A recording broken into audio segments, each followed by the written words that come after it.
آج کا وہ بچہ جو ہسٹری کے بارے میں نہیں جانتا، آپ کے لفظوں میں ضرور اس کی ہسٹری کو پہنچانا چاہتی ہوں. جی دیکھیں، میں ایک فوجی کے ساتھ ایک ایجوکیشنسٹ بھی ہوں، اس لیے میں یہ کیونکہ سبجیکٹ پڑھاتا ہوں تو اس لیے اس کے بارے میں بتانا چاہوں گا اپنی عوام کو. پہلی بات تو یہ کہ جو آپ آج 5 فروری کا جو ڈے ہم منا رہے ہیں، یہ 1990 سے پہلے ہم نہیں مناتے تھے.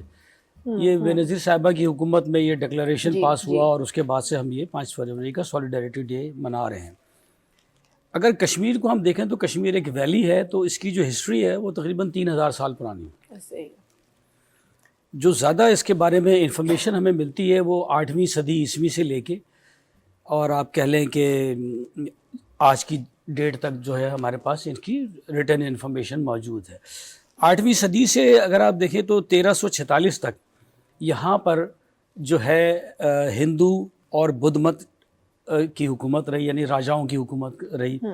اس کو راجاؤں کا دور کہتے ہیں، اور یہ تقریباً 600-650 سال کا دور ہے جو وہاں پہ کشمیر میں رہا.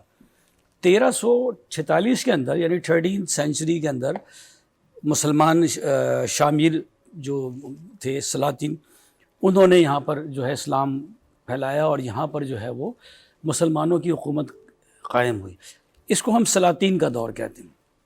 تو اس طرح یہ 4-5 دور آتے ہیں. پہلے جیسے ہندو اور بدھ مت کا دور آیا، اس کے بعد یہ سلاطین کا دور ہے. یہ 1346 سے یہ شروع ہوتا ہے اور یہ آپ سمجھ لیں کہ تقریباً 1480 تک جاتا ہے، جب اس کے بعد پھر مغلوں نے یہاں پر حملہ کیا اور وہ مغلوں نے یہاں پہ تقریباً کوئی 250 سال کے قریب حکومت کی. اس کو ہم شہنشاہی دور کہتے ہیں، کیونکہ مغل شہنشاہ ہوتے تھے تو ان کا جو دور تھا.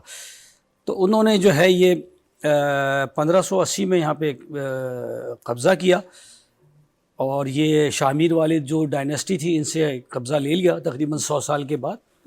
اور یہ 1600 صدی پہ بھی یہی رہے، اور 17ویں صدی میں جا کر تقریباً انہوں نے 1752 میں یہ مغلوں کا دور ختم ہوا، اور احمد شاہ ابدالی جو کہ افغانستان میں اس کی حکومت تھی، انہوں نے یہ حملہ کر کے یہاں پر ایک قبضہ کر لیا، اور یہاں پہ ایک درانی ڈائنیسٹی یا درانی بادشاہوں کا دور شروع ہوا.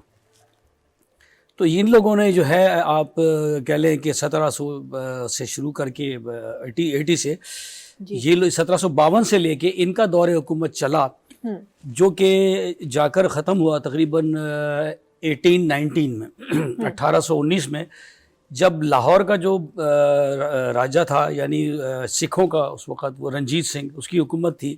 انہوں نے اس پر حملہ کر کے اور یہ ابدالیوں سے یا احمد شاہ ابدالی کی جو وہاں درانی ڈائنیسٹی تھی ان سے یہ قبضہ لے لیا. تو یہ 1819 میں یہ لوگ جو ہے انہوں نے یہاں پہ قبضہ کر لیا. 100 سال تقریباً ان کی بھی حکومت رہی. تو 1819 میں 1822 کے اندر انہوں نے جو وہاں پر اپنا ایک نمائندہ تھا گلاب سنگھ، اس کو انہوں نے حکومت دی، اور وہاں کا انہوں نے اس کو جو ہے وہ راجہ بنا دیا. تو 1722 کے اندر یہ آپ کہہ لیں کہ یہ 1822 میں 1822 میں یہ وہاں کا راجہ بن گیا گلاب سنگھ. گلاب سنگھ جب یہ راجہ بنا تو وہاں پر مسلمانوں کی اس وقت جو میجورٹی تھی وہ 90% تھی. صحیح. اس ٹائم پر بھی اس نے گلاب سنگھ نے وہاں پر کافی ظلم اور ڈھائے، کیونکہ یہ سکھوں کی طرف سے حکمران تھا، لیکن تقریباً یہ اس نے تقریباً 80 سال کے قریب اس نے حکومت کی. اور 1822 کے اندر یہ 1920 میں انگریزوں نے یہاں پر جو ہے وہ قبضہ کر لیا اور اس سے حکومت لے لی.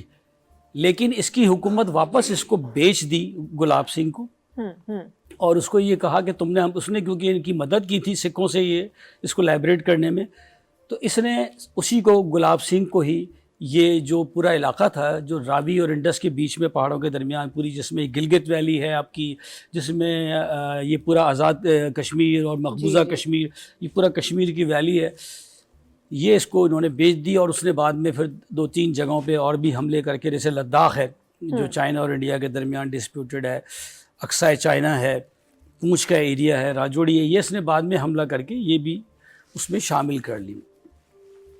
لیکن اس نے جب یہ پیسہ دیا 1,00,000 پاؤنڈ میں اس نے خریدا, اس زمانے میں ہندوستان کی جو کرنسی کے مطابق 75,000 میں اس نے یہ خرید لیا. انگریزوں نے اس کو اس لیے بیچا کہ ان کو پیسوں کی ضرورت تھی اور ان کی حکومت ویسے بھی تھی. انہوں نے کہا جب چاہیں گے ہم قبضہ کر لیں گے, یہ ہمارا ریپرزینٹیٹیو بھی ہے, ہمارا نمائندہ ہے, اور ساتھ ساتھ جو ہے یہ ہم جب یہ پیسے بھی ہمیں دے رہا ہے 1,00,000 پاؤنڈ.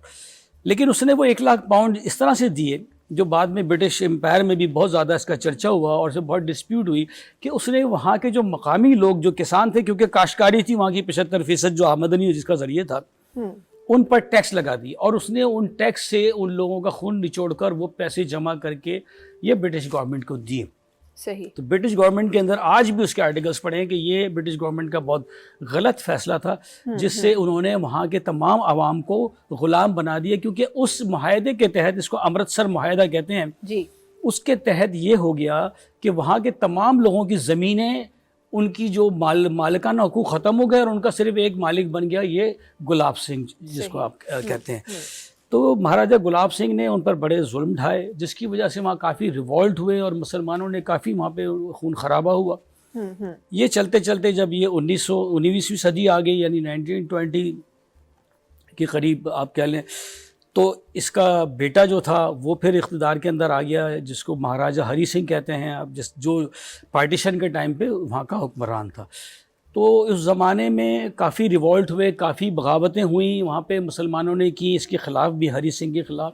اور 1930 کے اندر انہوں نے ایک بنایا کہ جی اس نے دکھانے کے لیے کہ جی کمیشن بنایا کہ جو کسانوں کے مسئلے حل کرے گا, مقامی لوگوں کے مسئلے حل, لیکن اس میں اس نے سارے جاگیردار ڈالے جنہوں نے اپنی مرضی کا ڈکلریشن پاس کیے, اور بعد میں اس نے ان کو بھی کرش کیا. اور جب 1947 میں پاکستان اور انڈیا کا جب پارٹیشن ہوا تو اس کے بعد جو سردار پٹیل تھے جو انڈیا کی طرف سے, یہ ساری جو پرنسلی اسٹیٹیں تھیں جن پہ انگریزوں نے کہا کہ ان کی مرضی ہے یہ جس کے ساتھ شامل ہونا چاہیں. صحیح. تو بہت ساری اس زمانے میں تھیں, جو پاکستان میں بھی تھیں, انڈیا والے ایریا میں بھی تھی جو ان کے پاس جانا تھا. تو یہ کشمیر کا ایریا پاکستان کے سائڈ پہ تھا, اور سردار پٹیل نے ایک اسٹیٹمنٹ میں یہ کہہ دیا تھا کہ بھئی ہمیں اس پہ کوئی اعتراض نہیں ہے اگر یہ پاکستان کے ساتھ شامل ہوتے ہیں. لیکن نہرو نے وہاں پہ گڑبڑ کی. جواہر لال نہرو کا پوائنٹ یہ تھا کہ میں چاہتا ہوں کہ ان کا جو دو نظریہ, کیونکہ اس بیس کے اوپر یہ پارٹیشن ہو رہا ہے, میں اس کو اسی وقت ختم کر سکتا ہوں اگر میں کشمیر جو کہ 95% مسلم میجورٹی ایریا اس کو اپنے ساتھ شامل کرا لوں, کیونکہ وہاں کا مہاراجہ اس وقت ہری سنگھ تھا, سکھ تھا.